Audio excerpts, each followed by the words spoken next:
Okay, this is the 2nd of January, which we're going to do in this little block here.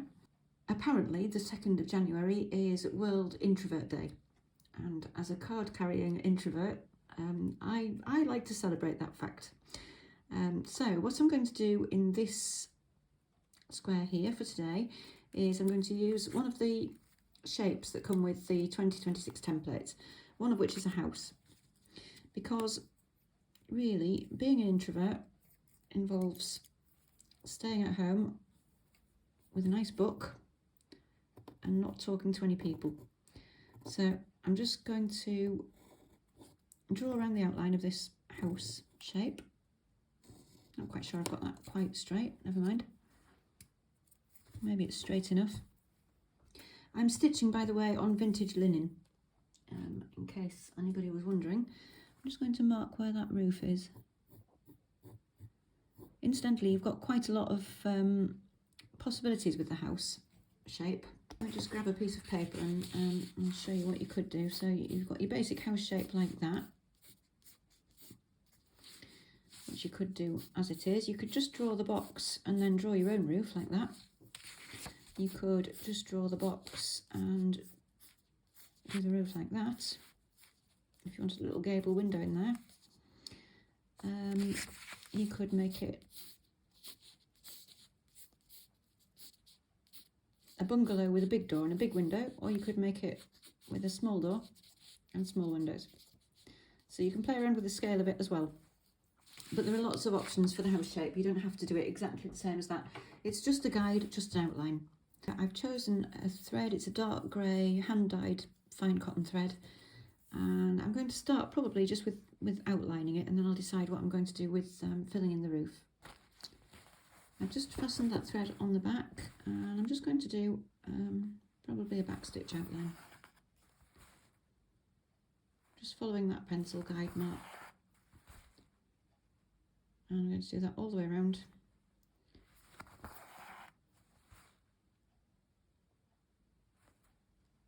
Like so. I'll carry on doing that.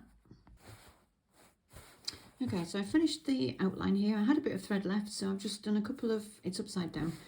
I've just done a couple of little stitches along the bottom here, just to give an impression of grounding it on something. So I'm starting the roof here, and what I've got is one strand each of a couple of DMC stranded floss. So one is, I don't know if you can see the difference, one is a very slightly darker grey than the other. One's 400, one's 3799. Doesn't have to be those exact colours, just any 2 shades of grey really would do. Or brownish red if you wanted a more of a pan-tile type roof. Or indeed, you might want a wood shingle roof. You know, choose the colour to suit. So I've got one strand of each colour in the same needle, 2 strands altogether, and I'm just doing quite a small blanket stitch. And I'm doing it upside down because I'm lining it up with that roof line there.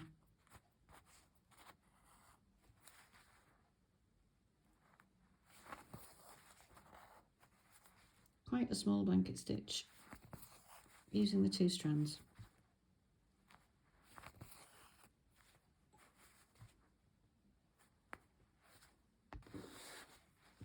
What happens when you get to the end is I'm just going to go down there for that last stitch, and I'm going to come up at the bottom of this previous stitch here, and I'm going to just do exactly the same thing but working the other way.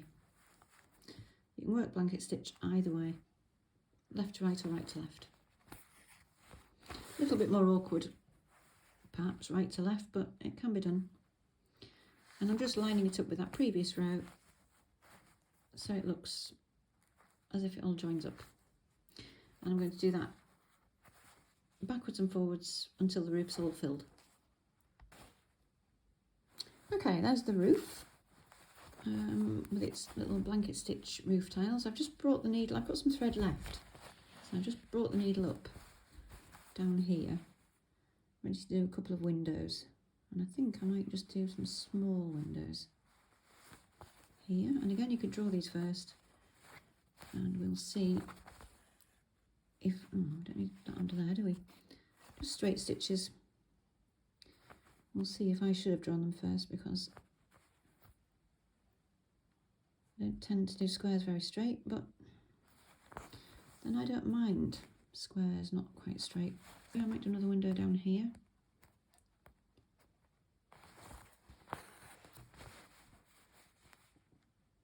And it's just 4 straight stitches. You can make your windows as complicated or not as you like. You could stitch a little window box in them if you wanted to. I'm not going to, because it's January. And, you know, we don't really have, not in the UK anyway, we don't have flower boxes in the winter, really. If you live somewhere that does have flowers at this time of year, then, you know, make it reflect your reality.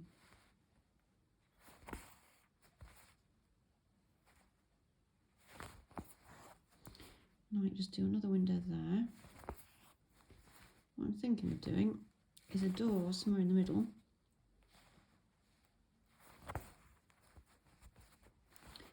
And then I might do a little tree in a pot here. Okay, so we've got some windows going on there. I think I'm going to do a blue door. This is some silk pearl 12 thread, and I'm just going to fasten that down and just do some straight stitches maybe here. I'm just doing some straight stitches in a kind of terracotta type thread here. Just a bunch of straight stitches to represent some kind of plant pot, like so. And then I will take some green silk thread. I think that's fine silk. And then here where this little pot is, I'm just going to do a little herringbone stitch tree, a little ornamental tree in a pot. And that's very easily done just by doing slightly bigger herringbone stitches fairly close together, like so. Maybe it's the Christmas tree that they've planted outside. There we go. So we could have some, we've got some thread left, we could have some sort of stick-like things in the background here as well. Why not? Just use up the thread. Oh, it looks a bit like evergreen poplar or something, doesn't it? Quite by accident. There we go. So if you've got thread left, you know, just use it up. It'll be fine. And there we go. I think I'm calling that finished. So I've just added in another little window here, and I had some grey thread left, so I've just done a few twigs and branches here. But I think that will do. And you can make it as elaborate or simple as you want to. But there we go, a little, very simple little house for World Introvert Day.